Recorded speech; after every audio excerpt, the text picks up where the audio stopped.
दोस्तों, मुस्लिम धर्म के प्रसिद्ध पर्व मुहर्रम के बारे में तो हम सबने बहुत सुना है और इस दिन ताजिए निकलते भी देखा है।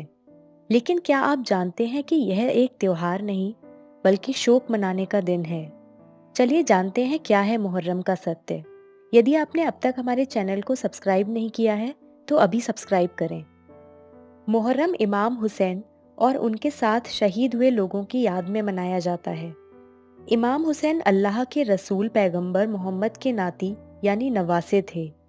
मुहर्रम इस्लामी कैलेंडर का पहला महीना है जिसमें 10 दिन तक शिया मुस्लिम इमाम हुसैन की याद में शोक मनाते हैं। शिया मुस्लिम कौन हैं? इस्लाम की तारीख में हमेशा से ही पूरे विश्व के मुसलमानों का खलीफा यानी प्रमुख नेता चुनने का प्रावधान रहा है।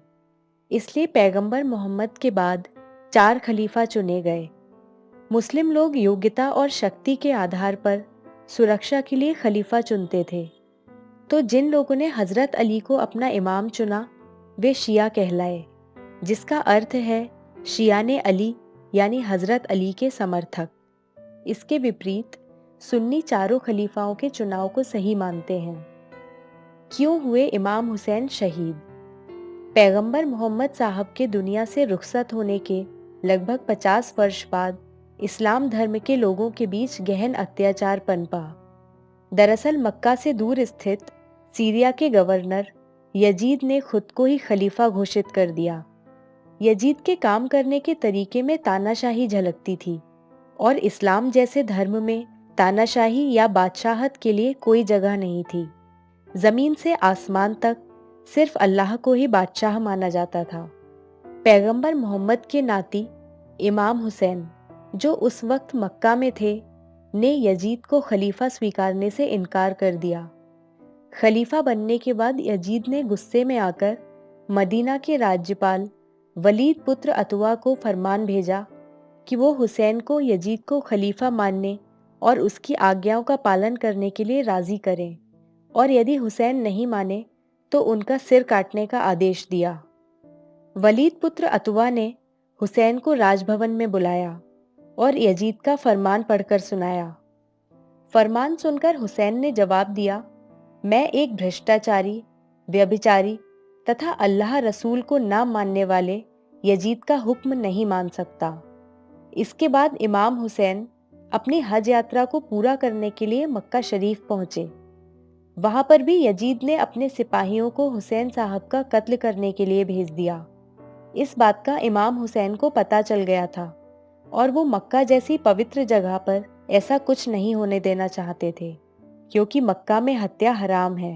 यह इस्लाम का एक सिद्धांत है। इस बात को ध्यान में रखते हुए हुसैन ने उम्रा अदा की और इसके बाद परिवार के साथ इराक जाने की तैयारी करने लगे। मुहर्रम की 2 तारीख 61 हिजरी को इमाम अपने परिवार और साथियों के साथ करबला पहुंचे और वहां पर भी यजीद के सैनिकों ने उन्हें घेर लिया। तब 2 से 9 तारीख तक यजीद के सैनिकों को इमाम हुसैन इस्लाम के सिद्धांतों की शिक्षा देते रहे, लेकिन किसी ने भी उनकी बात नहीं समझी। सिपाहियों के ना मानने पर हुसैन साहब ने एक रात की मोहलत मांगी ताकि वो अल्लाह की इबादत कर सकें। इजाजत मिलने पर इमाम और उनके सभी साथी सारी रात इबादत करते रहे। इस रात को आसुर की रात कहा जाता है। मुहर्रम 10 को यजीद के सेनापति बिल साद ने एक तीर छोड़ा और इसके बाद जंग शुरू हो गई। हुसैन के काफिले में 72 अनुयायी थे, जिनमें 71 मारे गए और वो ही अकेले रह गए। अचानक उन्होंने अपने 6 माह के बच्चे के रोने की आवाज सुनी, जो प्यास से रो रहा था। इमाम बच्चे को मैदान में लेकर आए और सैनिकों से उसको पानी देने के लिए विनती की, लेकिन सैनिकों ने उनके बच्चे को भी तीर मार दिया और उसने अपने पिता की गोदी में ही तड़पकर दम तोड़ दिया।